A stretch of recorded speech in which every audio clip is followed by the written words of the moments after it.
Welcome to the Tone Jerks podcast. I'm your host, Brian Gower, and my normal co-host, Kyle McIntyre. He is not here. He is on vacation. But do not worry. I had three good friends to help me out this week. I had Adam Rohrer from the Let 'Em Hear podcast. I had Kevin Equitz from Equitz Guitars and Sean Wright from Lollygagger Effects. All decided to, help a brother out. We tackled different topics, and episodes ran a little longer than I expected, but that's good. We got into some good conversations. So instead of having like an almost 2 hour long podcast, we're going to split it up. So have 3 episodes. So enjoy this one, and there's 2 others to go on to make this a complete episode number 47. All right, so I have Adam Rohrer from Let 'Em Hear podcast. Say hi, Adam. No, man. This isn't Adam. This is Kyle McIntyre. I'm calling in from the Pacific Northwest. That's your best, Kyle. I got a whole bag of MXR pedals, bro. I'm bringing them back. I got beard oil. I got new hats and my sunglasses. And I realized that's pretty much all I know about Kyle. Right there. Yeah. A lot of people figured, discovered that he had a wife. And people were like, well, I never... yeah, I'm with my wife. I love her too. My wife. Anyways, we have Adam here. Hi. Thank you so much. Just starting it off, thank you so much for taking the time to, talk to me. I know it's your free time, and it's like you're like, oh boy, I can't wait to be on the Tone Jerks podcast. Oh man, I love it. Thank you. I enjoy doing this stuff. Hey, it's kind of tradition here, but what's new in your world? What's shaking? What's grooving? What's good? When you say that, you're usually talking gear related, right? It's whatever. You can just say like, hey, right. I had a burger for breakfast or dinner. Yeah, I did not have a burger. I want to think gear related. What's new in my world? I recently got the 001 fuzz from Tone Mob, which I saw Kyle was. Did he just get that too? Yeah, he did. He was and I'm like, it on Instagram. Yeah, I'm like jealous as fuck. Yeah.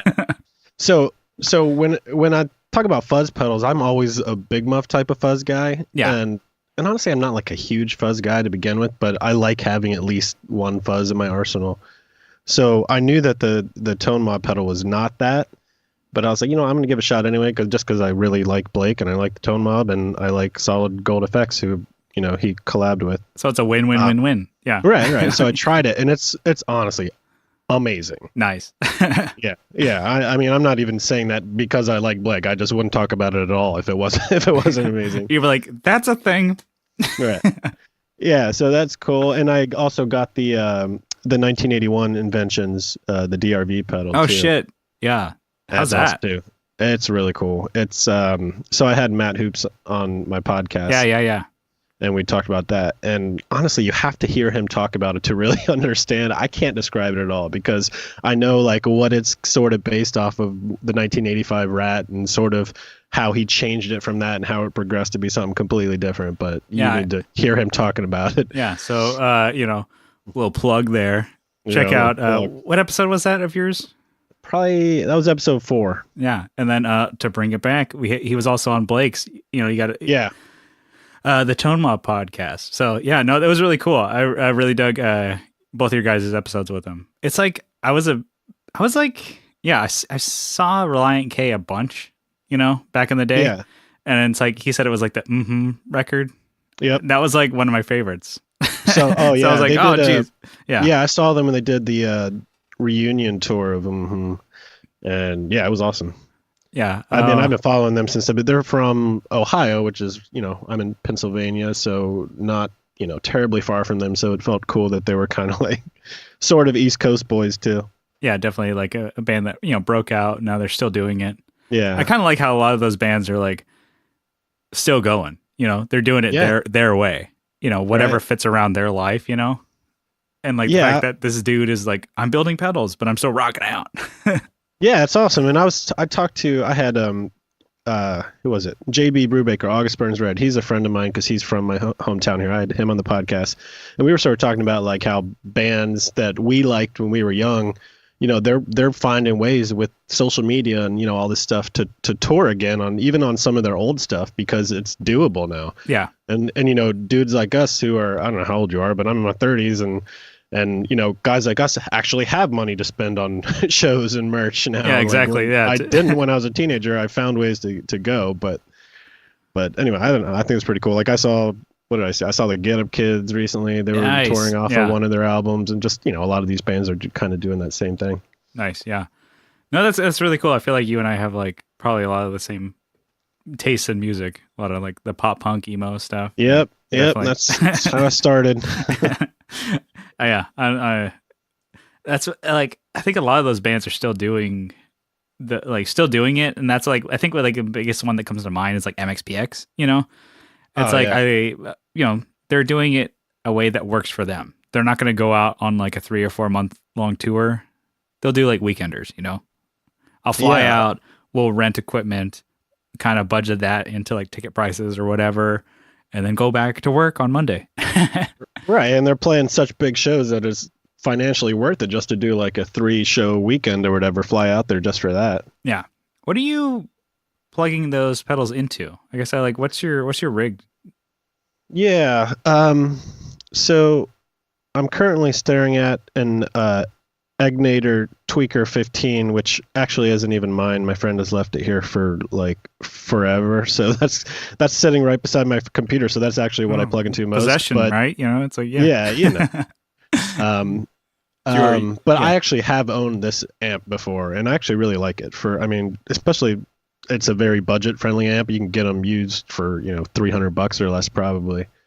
I don't know. It's a cool amp. I also have I have an Earthquaker Engineering Amplification Bel Air. It's called. That's sort of it's just like a 112 20-watt tube amp, sort of based off of like a Fender Blackface, sort of like a Fender Bassman. I used to have an old 66 Bassman. That was like my favorite amp ever. It was just way too loud for my uses. Yeah. So I don't know. I had a guy, Adam Magoon. He's actually in some of these gear groups and stuff. He doesn't do it much anymore, but he build amps on the side, and they're so reasonably priced for what they are. And nice. I don't know, got that, and that's been my main amp for a long time. I've had so many amps throughout the years, just Marshalls and Fenders and Mesas and stuff. Nice. Yeah, that's what I find. The reason why I asked was because I find like a lot of these higher gain, but opposed to overdrive. I'm an overdrive fiend. Like I love just overdrives because I usually mix that with like a more dirtier kind of amp to like take both sounds and blend them together. Whereas I'm like, some of the heavier ones, I'm like, like a Rat, that, the 1981 is kind of based on or whatever. It's like you kind of need to have a more cleaner amp. And I found like just a cleaner channel on some amps sound like shit. Yep. Like one of my favorite amps. I love it. And I'm like, whatever. The Rocker Verb 50 clean channel sounds like ass. They're not known for the clean channels. It's just like bang, bang, bang, bang, bang, and you put the pedal in. Like, wow, that sounds even worse. Yeah. So that's why I'm like, okay, you probably got some good amps that you're using those pedals into. So that's why I'm like, oh shit. Yeah, I'm always like, I like the Fender cleans. I don't love the Fender overdrive. I don't think anybody does really, but I like to turn the amp so it's just like a little bit of grit, and then really I just kind of push that and get most of the dirt like with pedals. Nice. That's very usually cool. how I do it.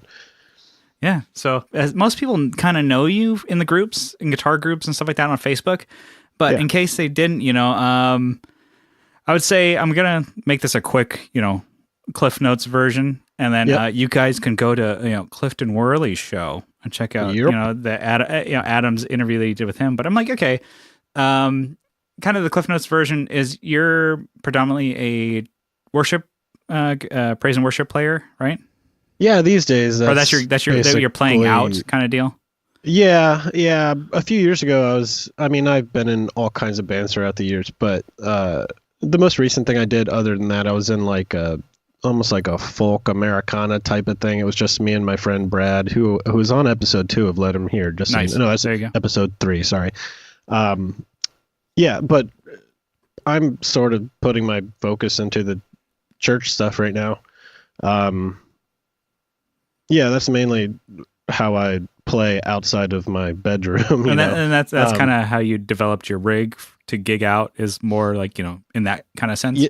It's funny because like I have this idea of a band that I want to do out like far removed from the church stuff. And I'm always like thinking of gear for that thing. Okay, yeah, I guess exist. that's another question. So- if you're your band that you want to do, what is this band? Give us give us the inside your head. What type of band you want? The stuff that I've been writing, it's like kind of like heavier, like indie stuff, like not terribly different than like the Get Up Kids or something. Not that they're heavy, but kind of like driving indie, definitely like melodic, right? Yeah, like melodic, like not quite punk, but like something in that genre.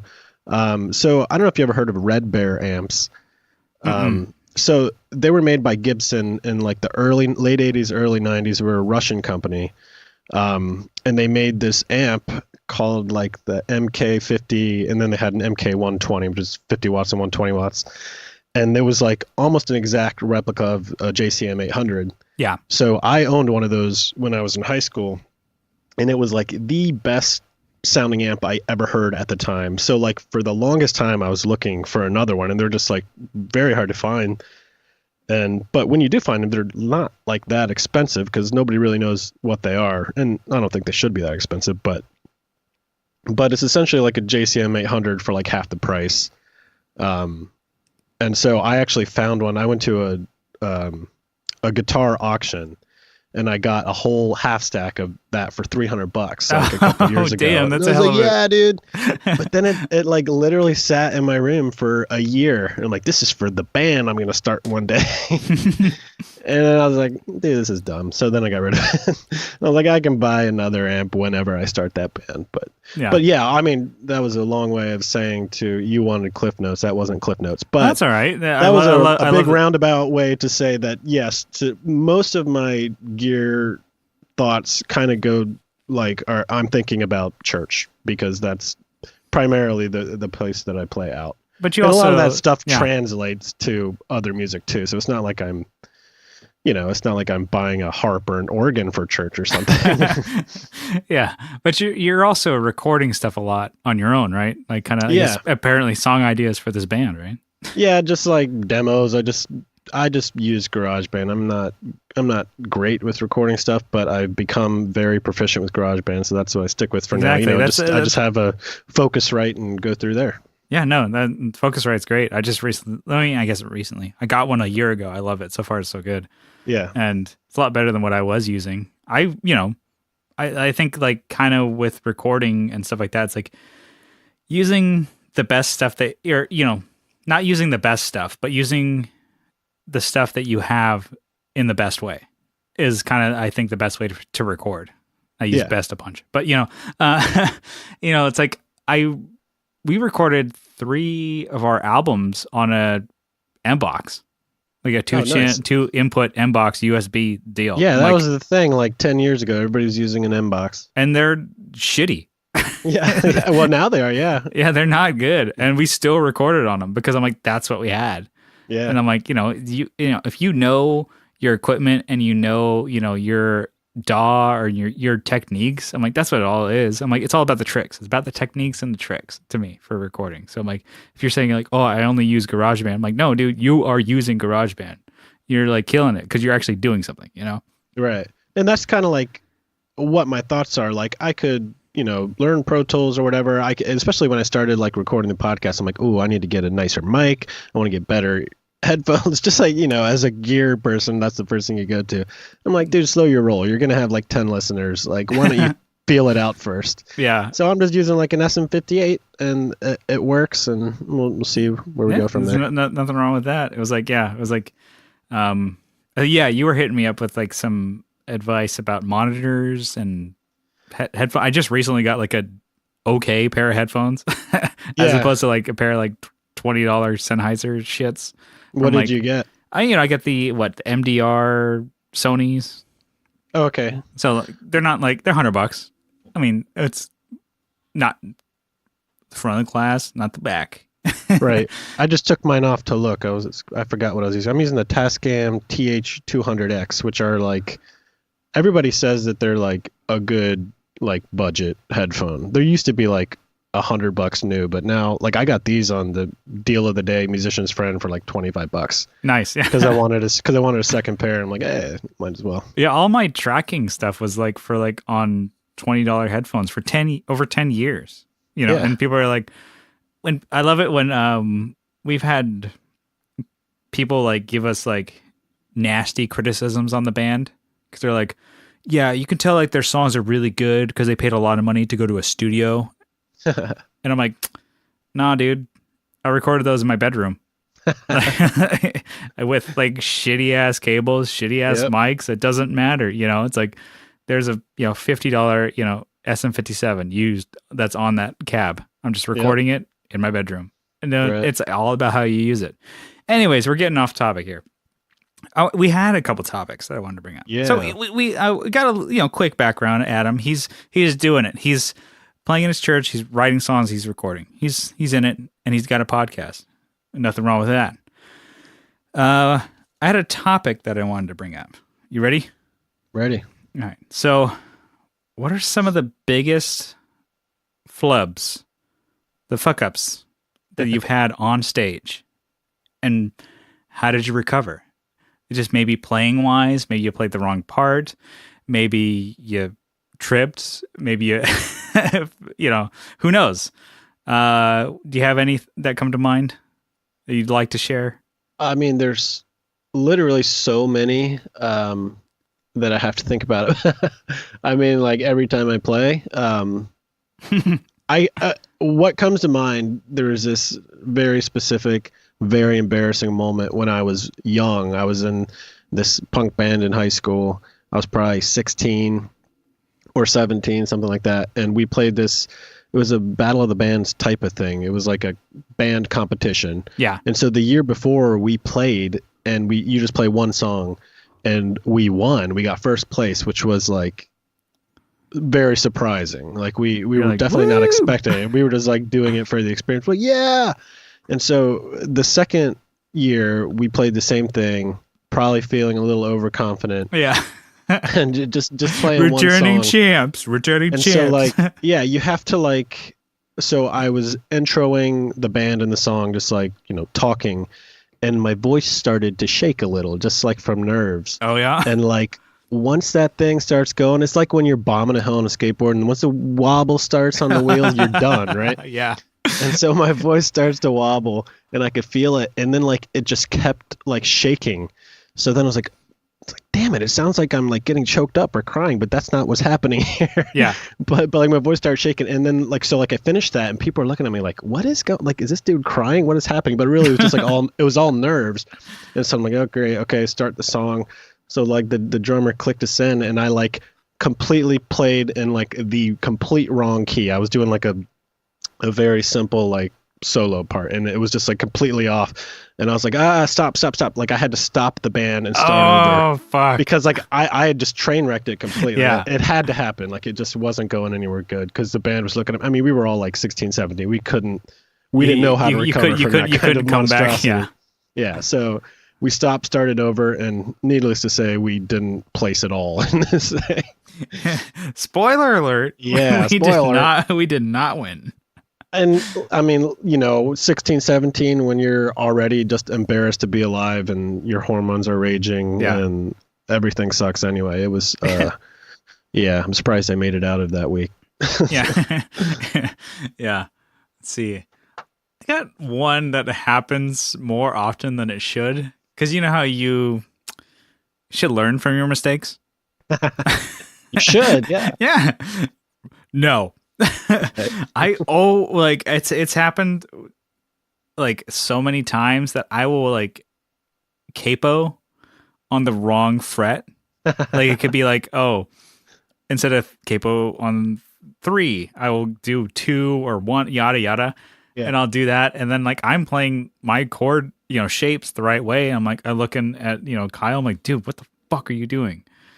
And then he looks at me like he'll grab his bass like with his fretting hand and shove it like practically like in my face. And then I'm like, no, this isn't right. No, dummy. You're right. We're in B minor. oh no. And so like I gotta try and like I basically just like have to just hit all the strings open, hit a bunch of delays and reverbs and like phase or something like that, and then like slide it over to the right one, and then I'm playing right, and people are like, "What in the fuck was that?" Yeah. Like I've done that so much that now, since I'm using my Fractal, I'm able to like write the name of like the patches, or so this basically the you can have different like patches or whatever for songs with different effects and stuff like that.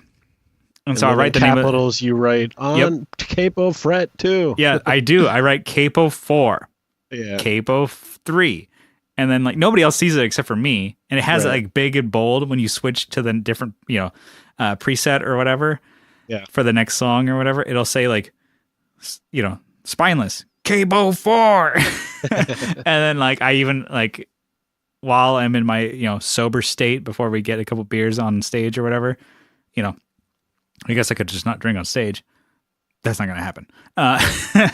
I do on my set list, I write like 4, 5, whatever next to the song name. And sometimes I'll give it, one of the guys will grab my set list by mistake and be like, dude, what the hell does 5 mean? What does 5 mean? And like, they start freaking out. What does 5 mean? Right. And I'm like, oh, that one's mine. That's my capo. I need to have it on that. And then, more recently, I mean, it's like, there's been like, malfunctions with like pedals or going out or whatever. So you just got to, play off of that. But like, as far as my fuck ups, that's been the biggest one. Is like playing, same thing in the wrong key. But I'm so hard set because I'm like, I place my capo there. I'm sure as shit in the right key. I'm not. Right. And we do our best to keep it going. And Kyle's just like, you idiot. You're an idiot. Yeah. And Kyle, he's like hoping that, I'm like, I hope you remember this moment because you fucked up. I feel like it wouldn't be like terribly hard to play that off like as a punk band playing in a club or something. We're like, oh, we're just drunk, whatever. Yeah, or you just like scream and then you change your capo over. That was part of the song. We've had friends who do it. I've seen people, like friends of ours, I won't name them, but like they play the song in like a completely different key, like without a capo. So I'm like, what is you're making chords, like you had to make those chords up. Yeah. Like, did you guys just not practice? I'm like, instead of playing like, say, like he's now barring it, instead of playing open A, he's now playing B.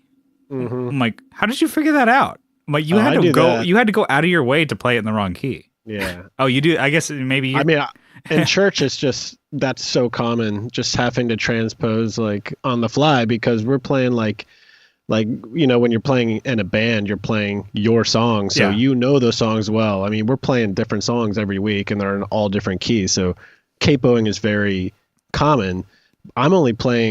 I'm mostly playing lead guitar these days, so I never use a capo just because you got the scorching like leads, man. Right. And honestly, like I've had so many times where you put it on the wrong fret to start out, or like I'll throw the capo on and it like throws my guitar out of whack or whatever. Yeah. I mean, thankfully I have a better capo these days, but so just that kind of thing. All right. So are you usually switching? This is just a question. I'm like, do you have to like switch your like song like keys based on the singer that you have? Like, do you have like a rotating cast kind of thing? Yeah, we usually do. So I've had seasons where I've actually led the whole band for a couple years, and thank God I'm not doing that anymore, just because that's such a pain. Yeah. But we'll have we have like a couple backup like female singers. So like if they sing lead on a song, then you got to do it in like a key. Obviously, they're going to do a different key than I would sing it in. Mm-hmm. So that's the thing. Like even if you think you know a song, like hey, guess what? We're not playing it in C today. We're playing it in A or whatever. Yeah, basically, it's like as far as a guitar player, I'm like, it doesn't matter what you practiced. You now have to go with the singer because the singer, is kind of the more the melody that people are paying attention to. So you got to follow them. Yeah. So I had another one real quick. Actually, this wasn't me, but it was when I was leading the band in church one time.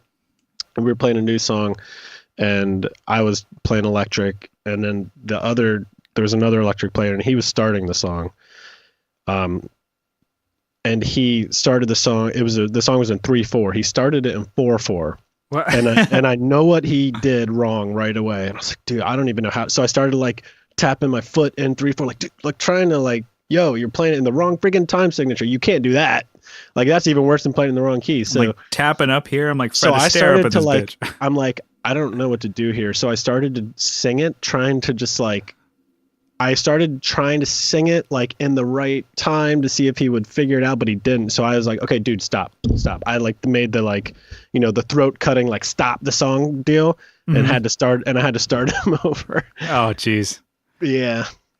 Yeah. So that's always weird, especially in the friggin' middle of church service. We've seen like friends of ours who have played a set where the bass player was tuned like a whole half step out of tune.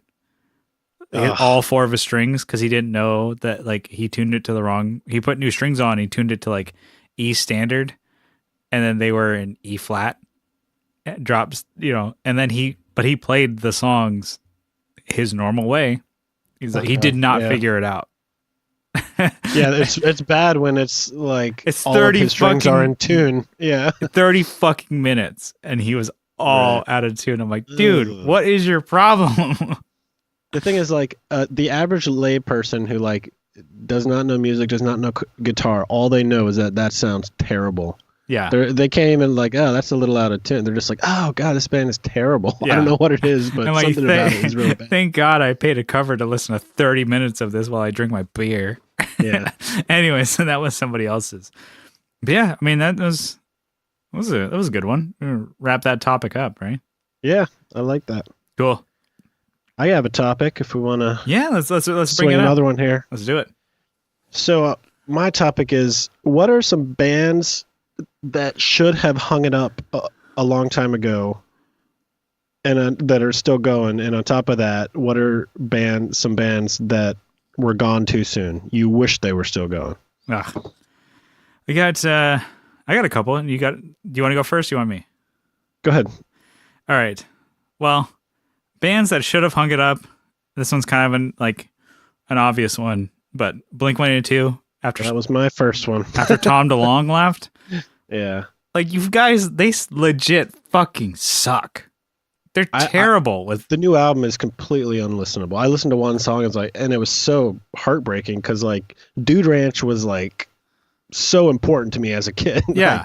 And I even really liked. I mean, I like the Untitled stuff, and I Neighborhoods or whatever the hell that was, the one that they did after like Travis got in a plane accident or whatever. Mm-hmm. It was okay. There was a handful of good songs on there, but like this one is terrible. It's so auto-tuned bullshit, and like like they didn't even write half the songs. It was like John Feldman. I don't know if you like have seen Mark Hoppus in like interviews and stuff. I think he's just gone completely crazy. Like. I mean, he just is such a strange dude now. I don't get it. In my opinion, he's a guy that like he's like Blink-182 is his life.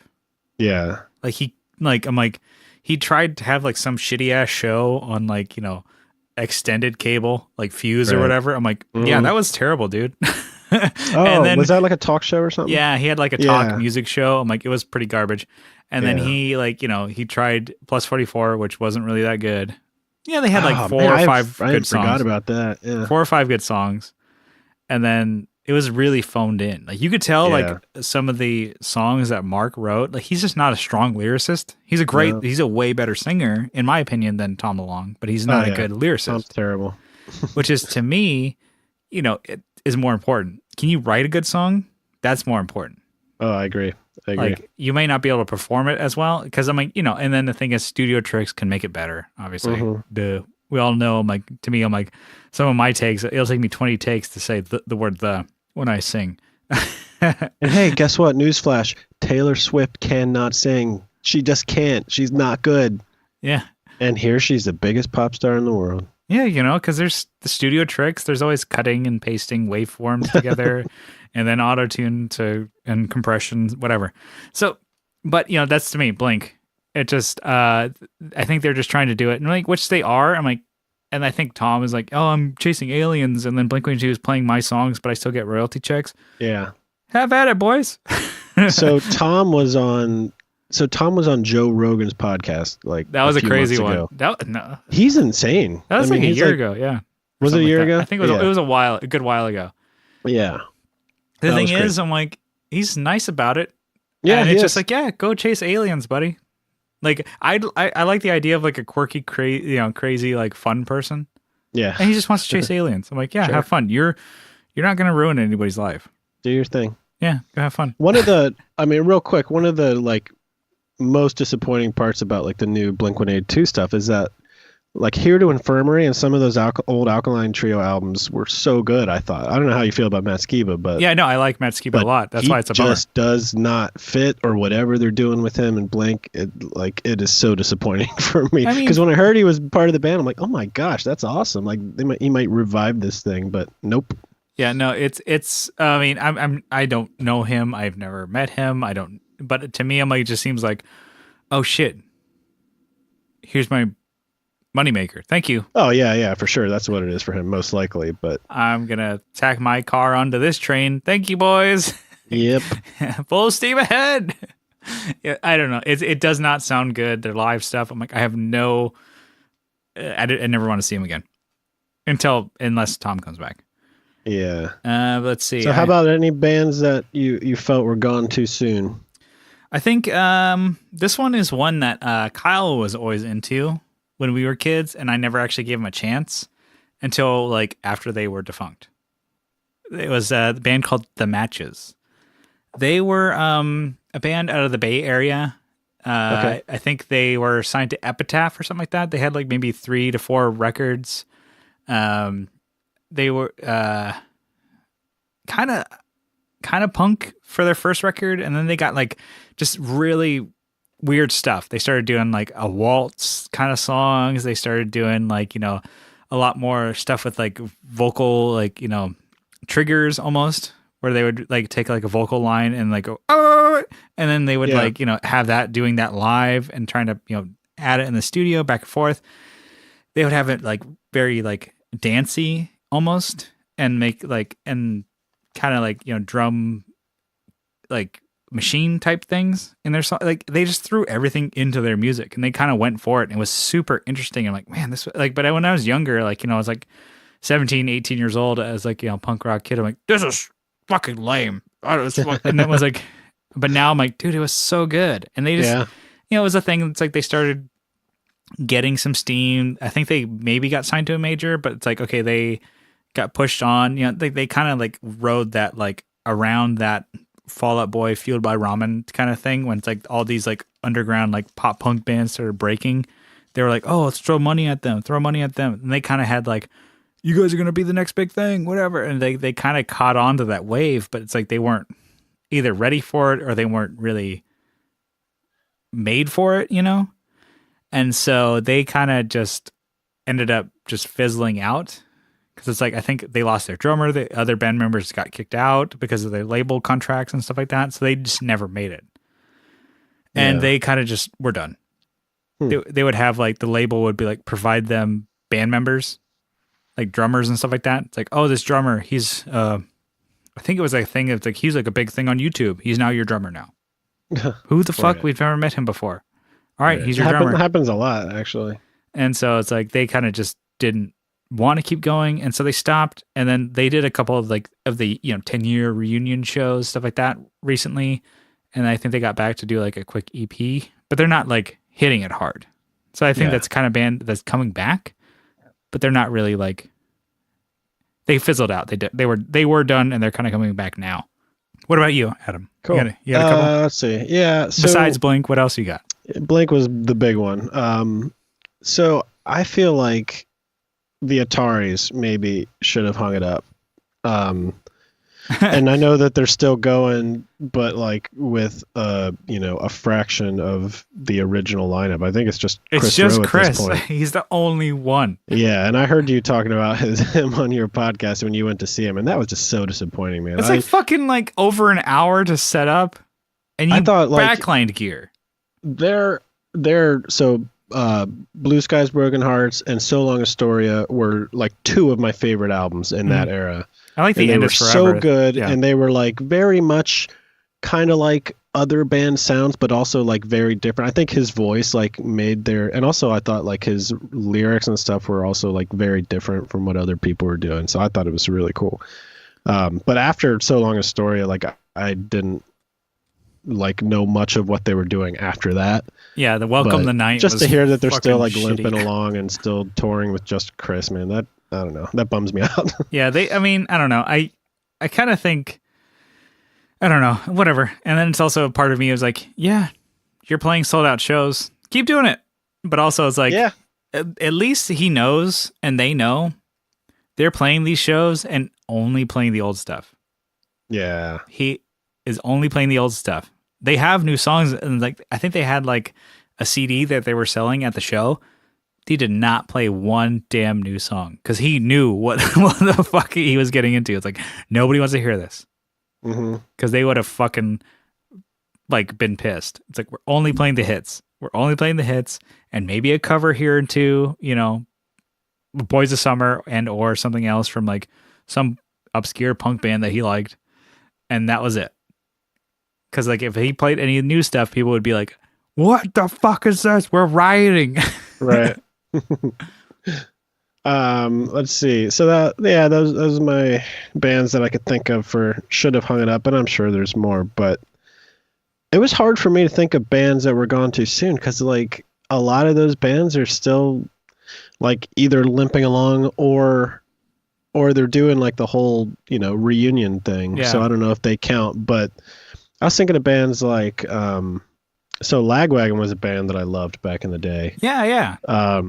And I honestly had to look it up. I wanted to make sure that they weren't still doing their thing, but they're not really. They put out an album maybe like 5 years ago. I thought they were put out a new one a couple years ago. They honestly could still be playing. I didn't look too into it, but I think it was 2014 something. Oh like yeah, that, yeah. that they put out their last one. I don't know. There's a band I really like. There's a band called Craig's Brother. Were you familiar with them? They were a tooth and nail band. They were like, not that unlike Lagwagon, actually, like very, very fast, like new school punk, kind of pop punk. But they were another band that I really liked. There's a band called Elliot. They were like this indie kind of emo band, but not like the crappy emo, like the later Taking Back Sunday type of stuff. Yeah. I think Taking Back Sunday sort of jump started that crappy emo pop like radio stuff that started happening.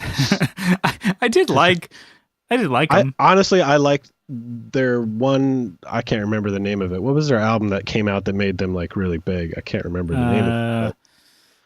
But I can't remember what it was. So sick of being sorry and sorry. That started with that song, whatever that was on. Yeah. I love that album, but then after that, I just think that there were so many bands that like came out that started trying to be like them, and then they called that music emo. But like when I think of emo music, I think of like Sunny Day Real Estate and The Promise Ring and Mineral and these old bands from like the 90s. It's kind of like yeah, definitely, because I didn't grow up as much as in the emo scene as I did with pop punk.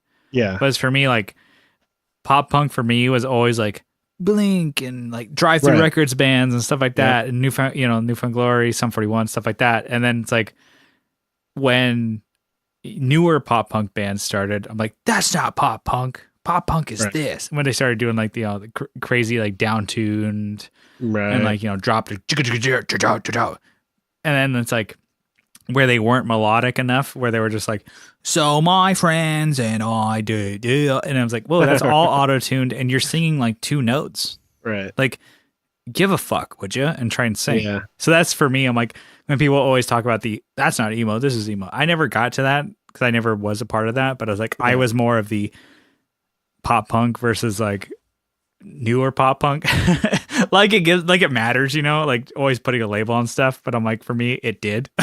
Honestly, like when I don't know, I was probably 16, all that I bought was punk records, period. And then I stole my brother's Jimmy Eat World Clarity record. Yeah. And I was like, oh my God, like this, it feels kind of, because they basically came from like a punk background. So there was like something about it that was not punk, but like you could kind of feel kind of the same sort of energy or something in the music. And it just actually opened up like, oh, there's stuff out there besides punk. Well, so. I mean, that's a band that's a perfect example of like a band that I'm like keeps on going, that I'm like, I'm stoked that they are.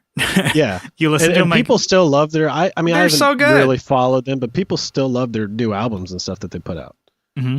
But I haven't followed them too much lately. But I mean, I hear they're doing good things. I don't know. But anyway, that all stemmed from there's this band called Elliot, and they have an album called False Cathedrals, and that is my top 5 favorite albums of all time. Nice. And you probably don't know them just because they weren't that big, but they just were phenomenal. And they ended probably like a few years after that, which would have been like, I'm sure they ended in like the mid 2000s at latest, maybe early 2000s. Yeah. And then so the front man started a band called Frontiers. That was just a couple years ago, and they were also very good, but that only lasted a couple years, I think. I'm actually trying to track him down because I'd love to have him on my podcast, but I don't think cool. He's like the kind of dude I don't think who does like any social media. So he's like, anyway, yeah, he's like elusive creature. Right. So that's all I got. Yeah, we can wrap this up if you'd like. Cool. So before we go, I just want to say again, thank you so fucking much for giving the time to come out and come out. Yeah, I mean, just just fucking thank you so much for doing this. Like, I know it was like a big thing of like, hey man, you want to be on my podcast? And I'm happy to talk to you. Yeah. So I'm I said it a bunch before, but I'm a big fan of Adam, your new podcast. But the people out there who may not know, what is your podcast? Where can they find you? And what's the best way to get in contact with you if they want to give you feedback? It's called Let 'Em Hear. At this point, it's on like everything. It just got on Spotify yesterday. You had to have at least 6 episodes to get on Spotify, and I have 7 or 8 or something out now. So nice.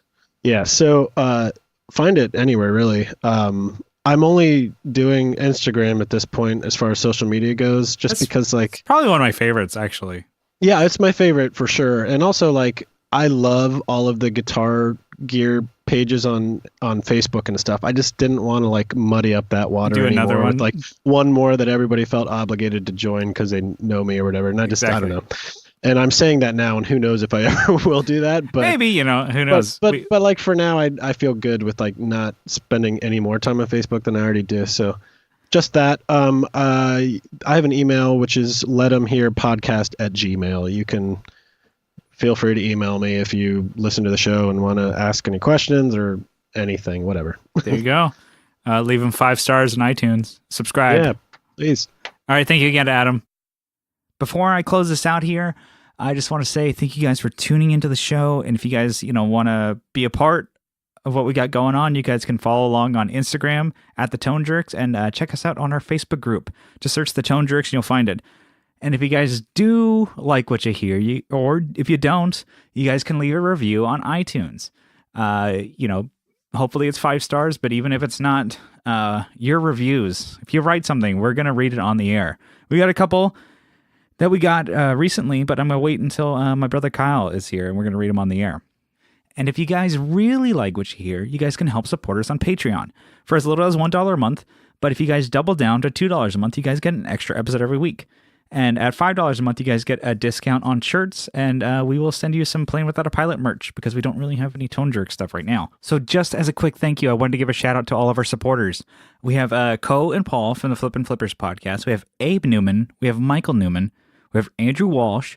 We have Will Lehue. We have Bruce Banana. We have Doug Christ, Doug Gann, Jamie Davis, Jason Fuzzmonger, Adam Rohrer, from the Let 'Em Hear podcast. We have Jimmy Bowers. We have Johnny Ray. We have Doug King. We have Joseph from Like My Pedals. We have Leon Wright from Pelican Noiseworks. And then we have Digger from Fat Foot Effects. And this is the last week of that pedal contest that we're doing on Instagram. We're giving away Fat Foot Effects pedal. It's a boost and drive all in one. Some really cool artwork, and then go check out our Instagram for all the details. You got to like repost some shit, tag some friends, the normal Instagram contest type shit. And then we have Sean Arbo from Gun Street Wiring Shop. He's out there hanging out with Kyle, and I'm a little jealous. And then lastly, but not leastly, we have a new one, Steve Mike from a local band here in San Diego, Hardly Human. Yeah, he has joined us on Patreon. I think that's really cool. Local support is cool. Kind of, you put this out there, you don't know who's going to listen, and the fact that local bands that we play out with and that we watch are listening to the show and are into it enough to support us. All right, I'm just rambling on here by myself like a crazy person, but Kyle's going to be back next week. He's going to have a bunch of stories to tell. We will see you. We love you. Bye.